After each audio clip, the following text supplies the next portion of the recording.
Macro teaching হচ্ছে এটা একটা শিক্ষাদান কৌশল। শিক্ষাদান কৌশল। ম্যাক্রো টিচিংটা যদি আমি শর্টে বলি তাহলে আমরা কি বলবো, যেখানে একজন শিক্ষক তার একটা গোটা ক্লাস, মানে কতক্ষণ হতে পারে, 35 থেকে 40 মিনিট হতে পারে বা তার থেকে বেশিও হতে পারে, একটা সম্পূর্ণ পাঠ্যক্রমের দীর্ঘমেয়াদী যখন পরিকল্পনা করে বা সেই বিষয়ে শিক্ষাদান করে, তখন সেটাকে আমরা বলবো ম্যাক্রো টিচিং।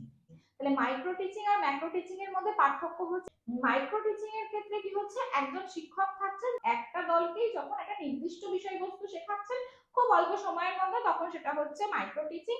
আর ম্যাক্রো টিচিং হচ্ছে সম্পূর্ণ পাঠটা যদি যখন আমরা শেখাচ্ছে, যেটা সম্পূর্ণ পাঠ্যক্রমটাকে একটা শিক্ষক যখন শেখাচ্ছেন গোটা ক্লাসরুমকে, তখন সেটা হয়ে যাচ্ছে ম্যাক্রো টিচিং।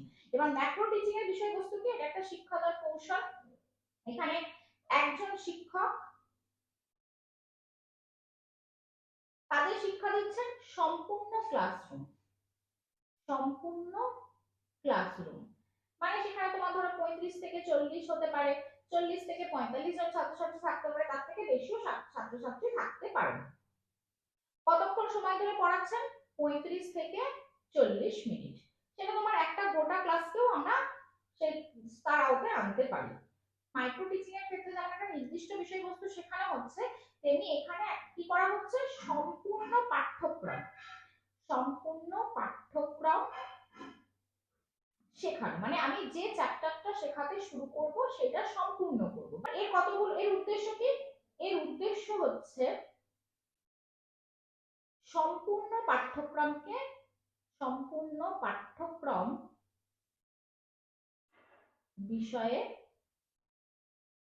শিক্ষা দান।